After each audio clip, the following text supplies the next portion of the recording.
இப்போது புதிய அறிமுகம் ஆச்சி ஹோட்டல் சாம்பார் 50 கிராம் ரூபாய் 20 மட்டுமே. தேசிய கட்சிகள் கணிசமா செல்வாக்கு செலுத்துற கன்னியாகுமரி தொகுதி நிலவரம் என்ன, அங்கிருக்கும் மக்களோட எதிர்பார்ப்பு என்னன்னு விரிவாக பார்க்கலாம். மக்களே, உங்க தொகுதி பத்தி கொஞ்சம் தெரிஞ்சுக்கோங்க. கன்னியாகுமரி சட்டப்பேரவை தொகுதி மாவட்டத்தோட பெயரை கொண்ட தொகுதி. 5 கிராமம், தோபாலை, அகஸ்தீஸ்வரம், சாமித்தோப்பு, ராஜக்கமங்கலம் உள்ளிட்ட பகுதிகளை உள்ளடக்குனது. முக்கடலும் சங்கமிக்கும் எழில்மிகு அழகை கொண்ட கன்னியாகுமரி சர்வதேச சுற்றுலா மையமாகவும் இருக்கு. காந்தி மண்டபம், திருவள்ளுவர் சிலை, விவேகானந்தர் மண்டபம்னு தனித்தன்மை பெற்ற சுற்றுலா சின்னங்களை கொண்ட தொகுதியில் சுற்றுலா, மீன்பிடி தொழில், விவசாயம் முக்கிய தொழில்களாக இருக்கு. தோவாளையில் பூ விற்பனை பிரதான தொழிலாக இருந்துட்டு வருது. 2025 டிசம்பர் 19 SIR வரைவுப்படி தொகுதியில் 1,35,533 ஆண் வாக்காளர்களும் 1,38,456 பெண் வாக்காளர்களும் 83ஆம் பாலின வாக்காளர்கள்னு மொத்தமாக 2,74,069 வாக்காளர்கள் இருப்பதா தெரிவிக்கப்பட்டிருந்துச்சு. தொகுதியில் இதுவரைக்கும் நடந்த சட்டப்பேரவை தேர்தல்களில் அதிகபட்சமாக அதிமுக 7 முறை தொகுதியை வசமாக்கியிருக்காங்க. திமுக 5 முறையும் காங்கிரஸ் 4 முறையும் தொகுதியில் வெற்றி பெற்றிருக்கு. 1957 தேர்தலில் சுயேட்சை ராமசுவாமி பிள்ளை வெற்றியை வசமாக்கினார்.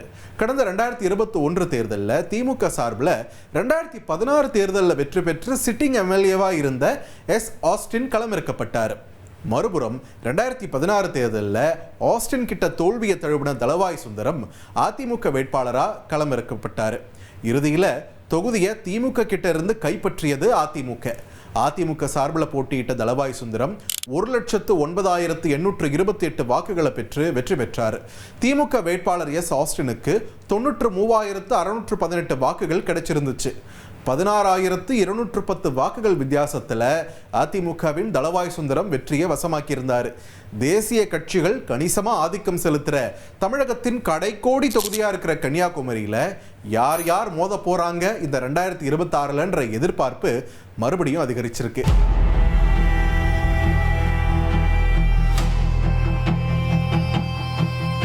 கன்னியாகுமரி உலக சுற்றுலாத்தலம். உலகத்தில் எந்த மூலையில் கட்டாலும் கன்னியாகுமரி மாவட்டத்தை சொல்லுவாங்க, கன்னியாகுமரியை சொல்லுவாங்க. உலகத்திலிருந்து எல்லாரும் வந்துட்டு இருக்காங்க. அங்கே ஒரு விமான நிலையம் கிடையாது. அங்கே வரக்கூடிய சுற்றுலா பயணிகளுக்கு அடிப்படை வசதிகள் போதுமானதாக இல்லை. ஒரு 3 ஸ்டார் ஹோட்டலோ ஒரு 5 ஸ்டார் ஹோட்டலே இல்லை அந்த வெளிநாட்டு பயணிகள் வந்து தங்குவதுக்கு. சின்னதாக ஒரு நறுமண தொழிற்சாலை மாதிரி உருவாக்கி அந்த பூக்கள்ல இருந்து நறுமணம் சார்ந்த பொருட்கள் இல்லை நறுமணம் சார்ந்த எவ்வளோ விஷயங்கள் இப்போ உள்ள இளைஞர்களுக்கான வேலை வாய்ப்புகளை உருவாக்கி அங்கே உள்ள மக்களுக்கே வேலை வாய்ப்புகள் உருவாக்கும் வண்ணமா ஒரு நறுமண தொழிற்சாலை வந்து அமைக்கலாம். அழகே மலைகள் தான்.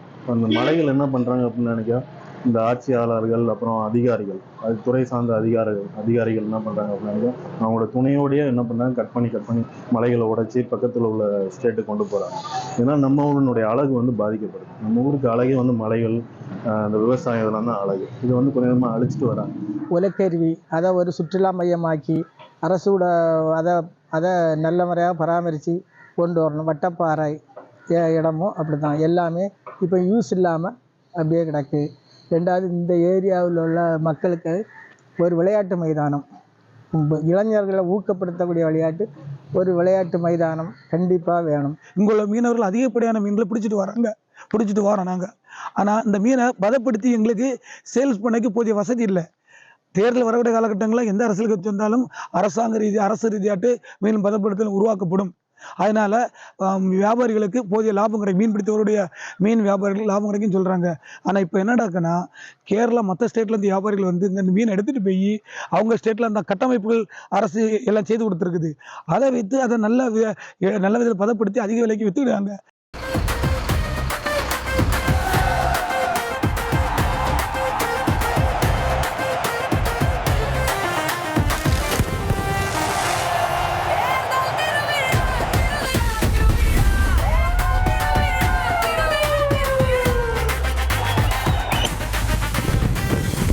இப்போது புதிய அறிமுகம் ஆச்சி ஹோட்டல் சாம்பார் 50 கிராம் ரூபாய் 20 மட்டுமே.